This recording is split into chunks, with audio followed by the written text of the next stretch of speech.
Council will come to order. All rise, salute the flag. I pledge allegiance to the flag of the United States of America and to the republic for which it stands, one nation, under God, indivisible, with liberty and justice for all. Please remain standing for a moment of silence in honor of the veterans, servicemen and women, and those who gave the ultimate sacrifice. After a moment.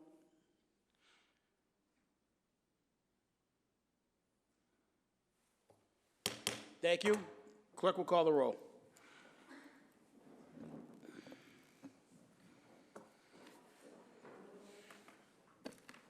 Councilor Kamel? Here. Councilor Anderson? Here. Councilor Condon? Here. Councilor Crowe? Here. Councilor DeMaria? Councilor Matheson? Here. Councilor Murphy? Here. Councilor O'Malley? Here. Councilor Spatafora? Here. Councilor Winslow? Councilor Sika? Under the provisions of the open meeting law, for those all in attendance, please be informed that Malden Access TV is recording this evening's meeting, and other Malden residents, Prisco Tamaro, John Mayera, will also be recording. So just be aware, there will be audio and video recording of this meeting. Clerk will call first order of business. The mayor will appear before the City Council to present the 2020 proposed budget. All rise for the mayor.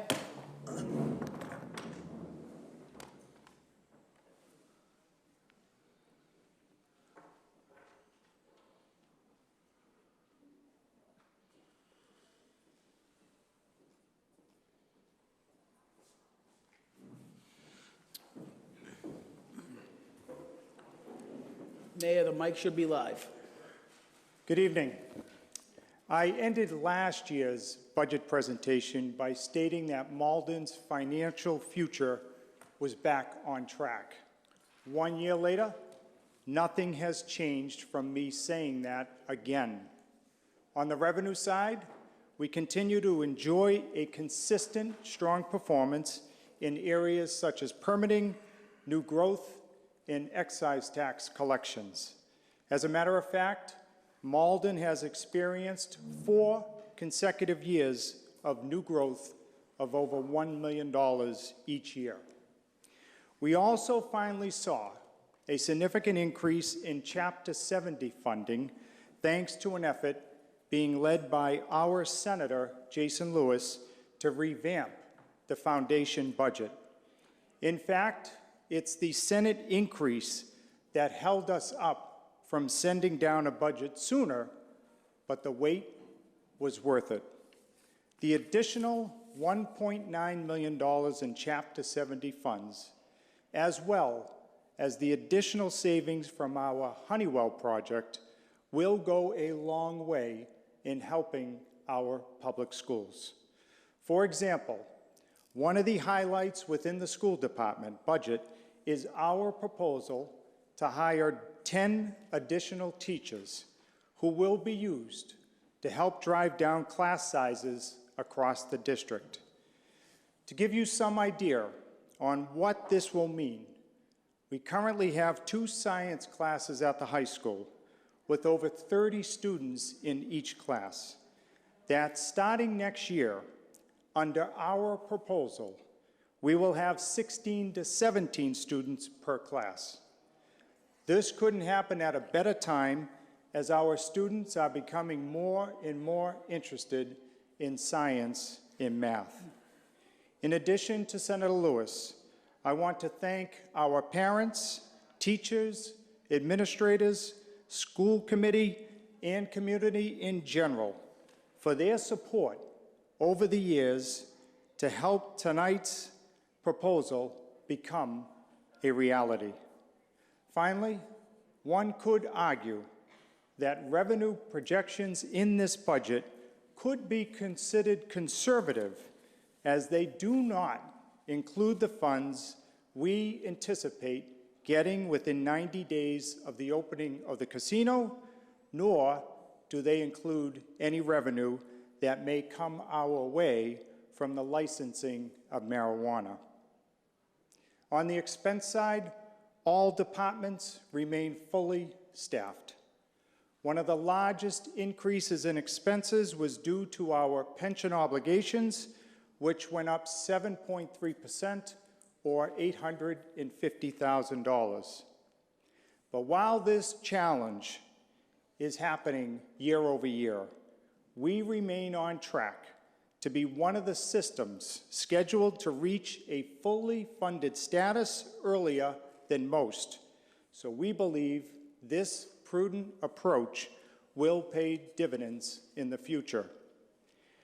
We are also proposing the continuation of an aggressive lead line replacement program with $750,000 being set aside for this important task.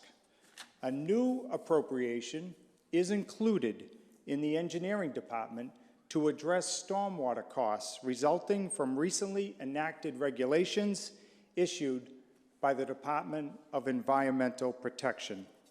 In addition, our proposal funds a transportation planner to help us take a more proactive approach to meeting the ever-increasing transportation challenges we face daily. Finally, we recommend additional funding to help continue to address the ongoing opioid crisis. Let me end by thanking the 4 individuals who, without them, none of what is being presented to you tonight is possible. They are Ron Hogan, Chuck Ranigan, Anthony Ciccarelli, and Maria Luis. We look forward to working with you and continuing to move Malden forward. Thank you. Thank you, Mr. Mayor. Next order of business. Order that the annual appropriation order for the fiscal year 2020 city budget, I'll read it here. Order that the Hold on one second, Mr. Clerk. I'm just going to wait for the rest of the, in case they want to follow along. So for the council, the annual appropriation budget will be read. That is part of the process. And those who want to follow along, I've been informed by the comptroller, I almost called him by his name. It's on tab 2. So if you want to follow along with the clerk's reading, it's on tab 2. I'll give everybody a minute to open up their binders to tab 2. Mr. Clerk, you can start reading. Thank you. That for the purpose of defraying the expenses of the city of Malden for the budget period fiscal year 2020, 7/1/19 through 6/30/20, together with the interest municipal indebtedness, the sum of money named in company Schedule B, and the same is hereby appropriated to the accounts for the purpose and objects therein stated and explained. It is further provided that order that the approximations enumerated in Schedule B being in the amount of $163,283,508, and also the sums which will be required as a city proportion of the state and county taxes to be raised in property and estates in the city according to the provisions of the law. Order that the interest rate established by the law shall be charged from August 1st, 2019, and/or November 1, 2019, and/or February 3rd, 2020, and/or May 1st, 2020, upon all taxes to be assessed by present fiscal year, the remaining unpaid on August 2nd, 2019, and/or November 2nd, 2019, and/or February 4th of 2020, and/or May 2020. Order that for the purpose of defraying the expense of the City of Malden Water Sewer Enterprise Fund for the budget period fiscal year 2020, period 7/1/19 through 6/30/20, the sum of money named in the accompanying Schedule C, B, and the same is hereby appropriated to the accounts for the purpose and object stated therein. Order that the approximate enumerated in Schedule C being in the amount of $30,336,760,000, and also the sum will be required as a city proportion of the state and county taxes to be raised in the water and sewer accounts in the city according to the provisions of law. And it is further ordered that the interest rate established by the law shall be changed on a monthly basis on all water and sewer bills remaining unpaid 30 days after the date. And Mr. Clerk, just a second, for those following along in the book, we flip to the right in your book. We're just going to read the ordered part and move forward. So I know some of yous were looking, but move to the right. Next page. For the purpose of defraying the expense of the City of Mullen PEG Assets Enterprise Funds for the budget period, year 2020, period 7/1/19 through 6/30/20, the sum of money named in the accompanying Schedule D, being the same as hereby appropriated in the accounts and for the purpose and the object stated therein. Order that the appropriation enumerated in Schedule D, being the sum of $850,000. That's the next page now. Next page. Order that for the purpose of defraying the expense of the City of Mullen Community Preservation Fund for the budget period fiscal year 2020, starting 7/1/19 through 6/30/20, the sum of money named in the accompanying Schedule E being the same as here appropriated for the funds. Order that the appropriation enumerated in Schedule E being the amount of $743,497. Next page. Be it further ordered that the following budgetary revenue items be adopted as part of the fiscal year 2020 budget.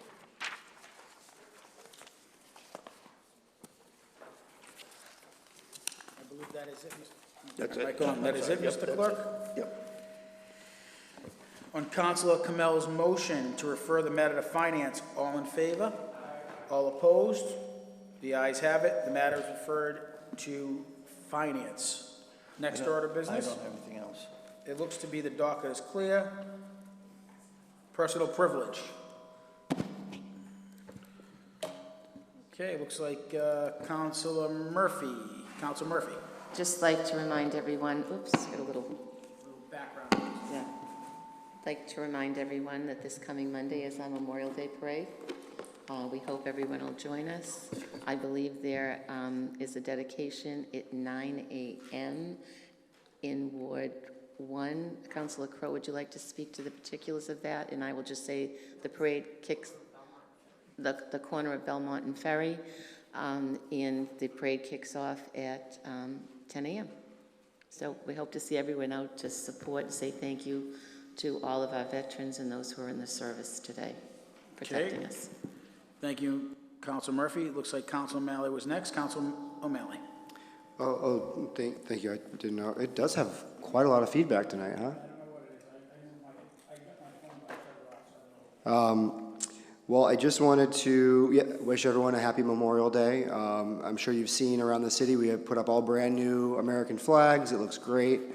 They're still finishing here on Pleasant Street. So I'm very excited for the parade. And I just want to wish everyone a happy Eid. Thank you. Councilor O'Malley. Councilor Camel.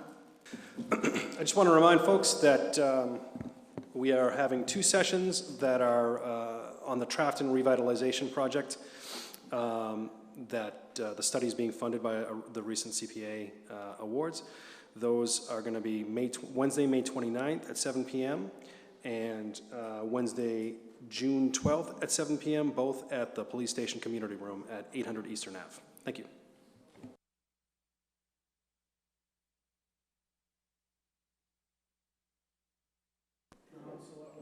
Excuse me, Councilor O'Malley for the second time. Sorry, I forgot there's a few other things going on.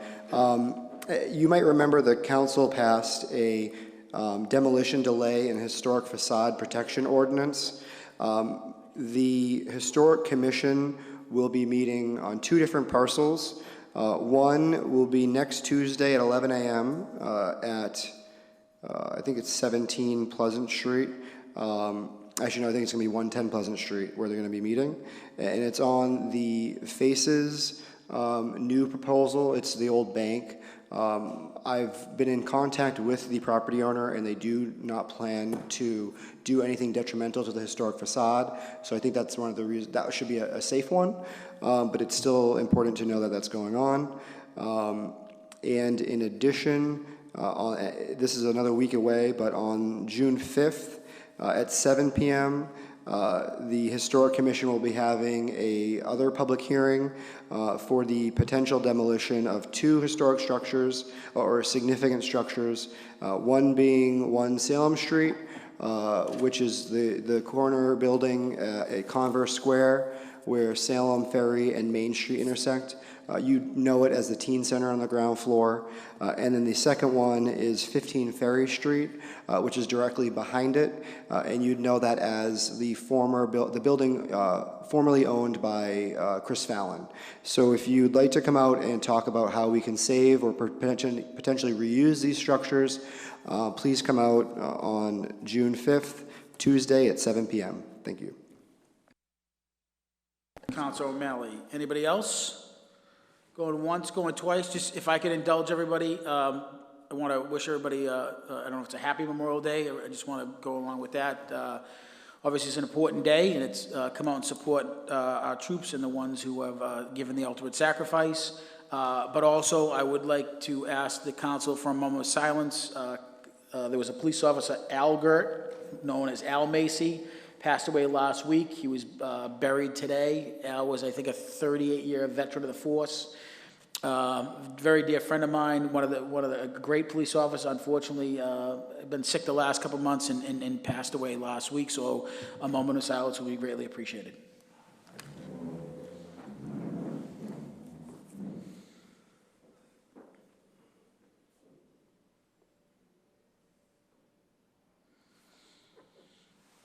Thank you.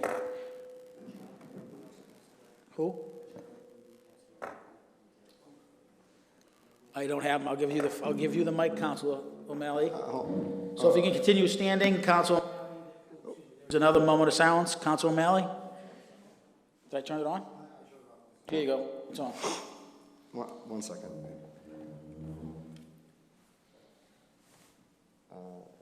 I'm looking up the details. Yeah, we can. You want to do it next week? Yeah, we'll do it next week. We can do it next week. Sorry for the false alarm. On Councilor Crow's motion to adjourn, all in favor? All opposed? Council is adjourned.